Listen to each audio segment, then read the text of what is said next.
Saluton and welcome to another unboxing from the Markov dossier. This video we're going to be unboxing what is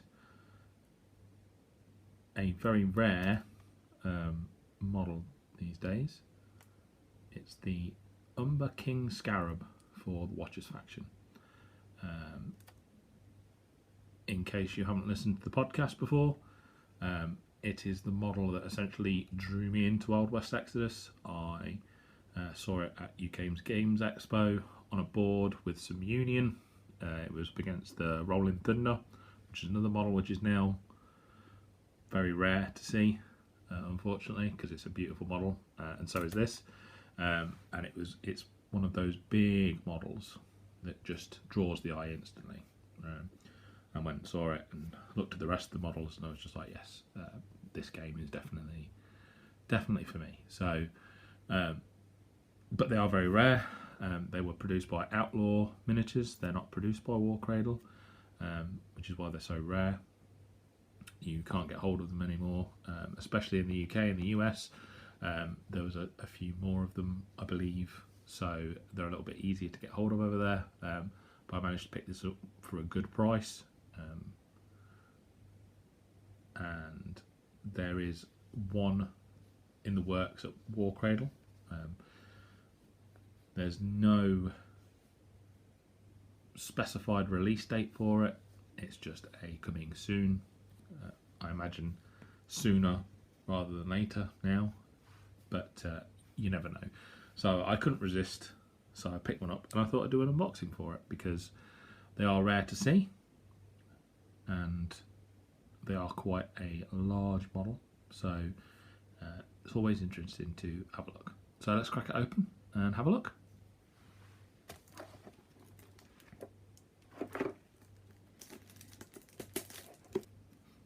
Okay, so we'll start off with some of the more mundane bits for the base. So some of the rocky base, where the legs are going to go. Interestingly, this seems to be more of a PVC style than resin. I'm not sure if that's just the sort of resin that was used or what, but it seems far more PVC than resin to me. I may be wrong, I'm no materials expert, but it definitely feels a lot more like some stuff that comes from Mantic.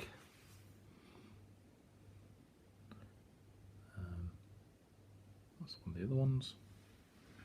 And now we'll crack into the miniature itself. So first up we've got what I'm assuming is the main body. So that is just the main body. You can see in my hand how large that's going to be.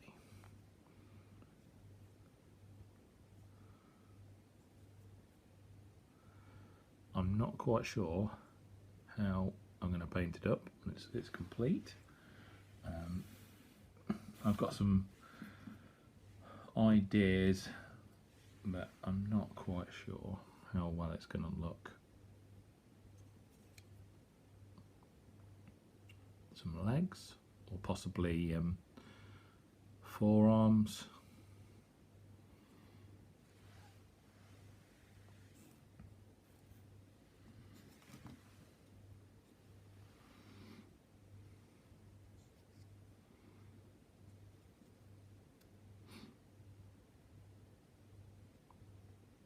Some more leg parts.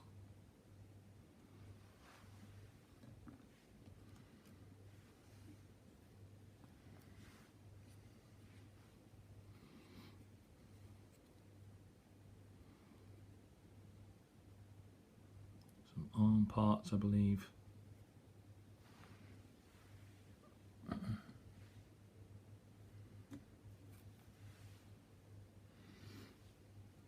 Some sort of claws.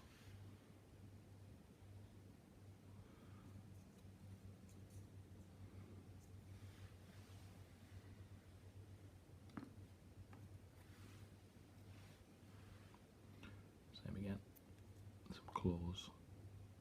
Some little hooks there at the front of the miniature.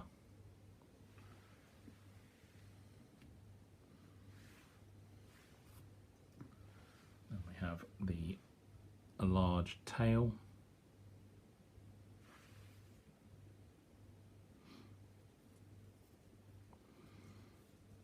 As the smaller scarabs have a similar tail. And then we have the head and mouth.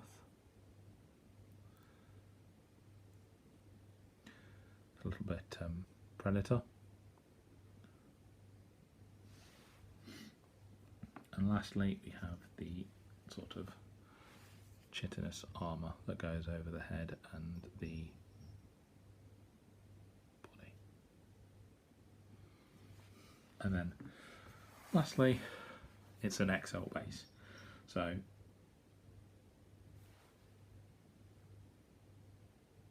we will stick it together and see how it looks.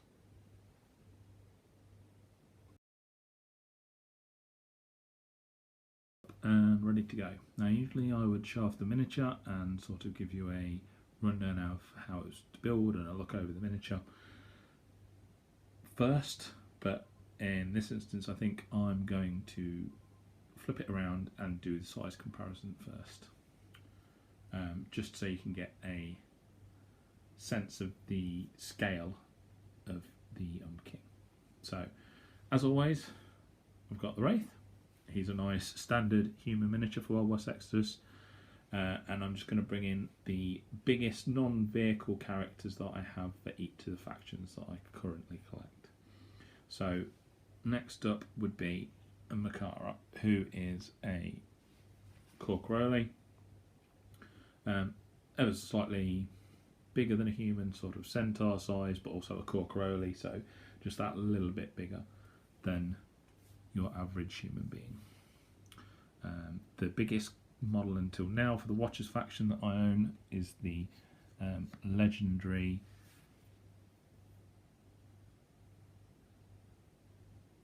Viridian Alpha. Again, he is human plus sized, and then for the Hex I collect a lot of the big nasty gribbly monsters, and the biggest one of those is obviously currently OP that I own. I think a Wendigo maybe roughly a little bit bigger. Let's just bring those into the picture a bit better so we can see.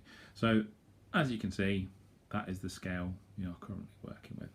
So I'm just going to take out these three guys for a moment and you'll see why in a second. So slide OP, so she's just in shot there, and this is the Umber King Scarab. As you can see, absolutely ginormous miniature. So if we just slide down the scale again, so that's OP in size comparison. Then Viridian Alpha,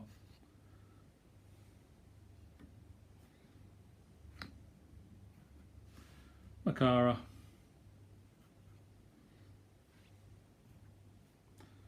and we'll just leave them in shot as a reminder. That is the Wraith. So I haven't glued down. the Umber, just because when it comes to painting him, I want to be able to get into all the bits and pieces. He's quite a big, heavy miniature, so I don't want to be turning upside down his base. Super easy to put together. My only mild reservation was that I do not have any build instructions for him, because obviously the miniature is no longer produced. There are no build instructions for him.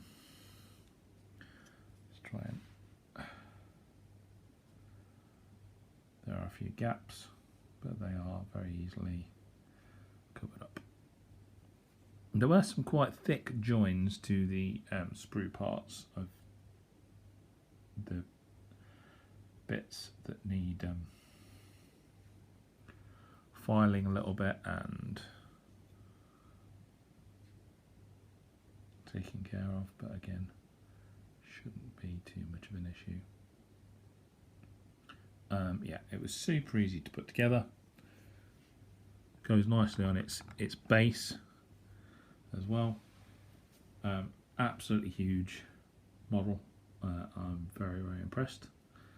I imagine the War Cradle one is probably going to be even better because the material that's been used is definitely not PVC because it was on a sprue, so it's a resin of some kind, but it just feels a little bit cheap. Look, the detail's not horrendous, but again, in comparison with what War Cradle are doing now, it's not quite at that level.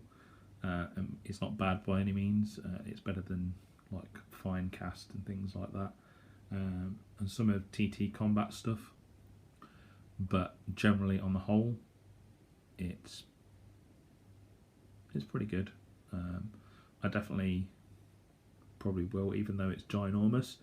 I probably will pick up another one of the War Cradle ones when it comes out, just to have sort of the old and the new mixed together. And you can probably field more than one as well, so that'll be a lot of fun to have. And that's it. I hope you enjoyed this unboxing. Give us a like and subscribe if you haven't done so already, and we'll see you next time. Thanks very much.